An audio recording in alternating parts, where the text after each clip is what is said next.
राधे राधे, जय श्रीमन नारायण, हरे कृष्णा। आपके अपने YouTube चैनल प्रेम भक्ति में आप सभी का तहे दिल से स्वागत है। चलिए आज हम सुनेंगे अनंत चतुर्थी की कथा। तो चलिए कथा को शुरू करते हैं। सतयुग में सुमंतु नाम के एक मुनि थे। उनकी एक पुत्री थी जिसका नाम शीला था। शीला अपने नाम के अनुरूप अत्यंत सुशील थी। सुमंतु मुनि ने उस कन्या का विवाह कौंडिन्य मुनि के साथ किया। कौंडिन्य मुनि अपनी पत्नी शीला को लेकर जब ससुराल से घर वापस लौट रहे थे, तब रास्ते में नदी के किनारे कुछ स्त्रियां अनंत भगवान की पूजा करती हुई दिखाई पड़ी।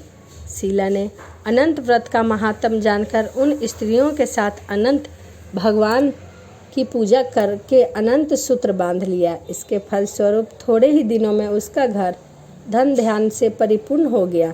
एक दिन कौंडिन्य मुनि की दृष्टि अपनी पत्नी के बाएं हाथ में बंधे अनंत सूत्र पर पड़ी, जिसे देखकर वह भ्रमित हो गए और उनसे पूछा, क्या तुमने मुझे वश में करने के लिए यह सूत्र बांधा है?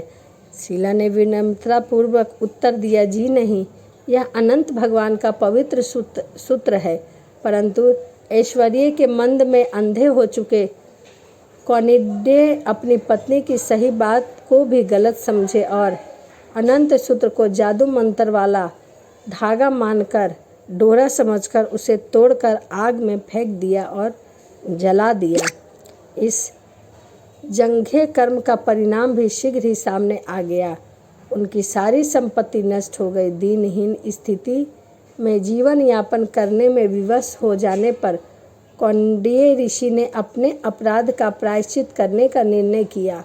वे अनंत भगवान से क्षमा मांगने हेतु वन को चले गए।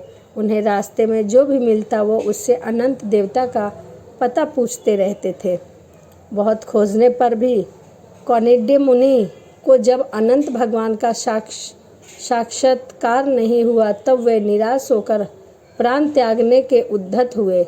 तभी एक वृद्ध ब्राह्मण ने आकर उन्हें आत्महत्या करने से रोक दिया और एक गुफा में ले जाकर चतुर्भुज अनंत देवता का दर्शन करवाया। भगवान ने मुनि से कहा, तुमने जो अनंत सूत्र का तिरस्कार किया है, यह सब उसी का फल है। इसके प्रायश्चित हेतु तुम 14 वर्ष तक निरंतर अनंत व्रत का पालन करो।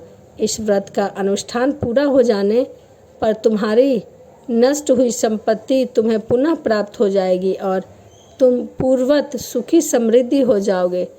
कौंडिन्य मुनि इस आज्ञा को स्वीकार कर लिया। भगवान ने आगे कहा, जीव अपने पूर्ववत दुष्कर्मों का फल ही दुर्गति के रूप में भोगता है।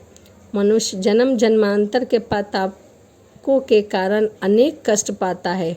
अनंत व्रत के विधि पालन से पाप नष्ट हो जाता है तथा सुख और शांति प्राप्त होती है। कौंडिन्य मुनि ने 14 वर्ष तक अनंत व्रत का नियम पूर्वक पालन करके खोई हुई समृद्धि को पुनः प्राप्त कर लिया। आइए जानते हैं अनंत चतुर्थी की पूजा किस प्रकार की जाती है और इसके क्या नियम है। सबसे पहले प्रातःकाल सुबह जल्दी उठकर स्नान करके स्वच्छ वस्त्र धारण करिए।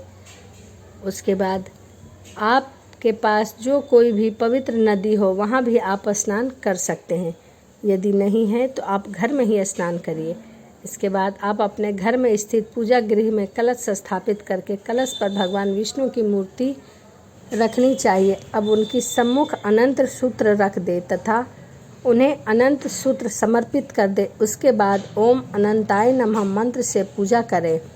पूजा के उपरांत सूत्र को पुरुष अपने दाहिने हाथ में तथा स्त्री अपने दाहिने हाथ में बांध सकती है। अनंत सूत्र बांधने के बाद सभी को भोग लगाए प्रसाद बांट देने चाहिए। पूजा के बाद अनंत चतुर्थी की व्रत की कथा जरूर पढ़नी चाहिए। अनंत चतुर्थी के दिन एक समय मीठा भोजन ही करना चाहिए और उस दिन खीरा चढ़ाने का विशेष नियम है।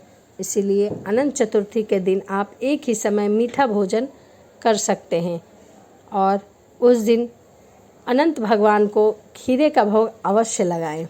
तो चलिए इसी के साथ वीडियो को समाप्त करते हैं और मिलते हैं अगली वीडियो में। राधे राधे, जय श्रीमन नारायण, हरे कृष्ण।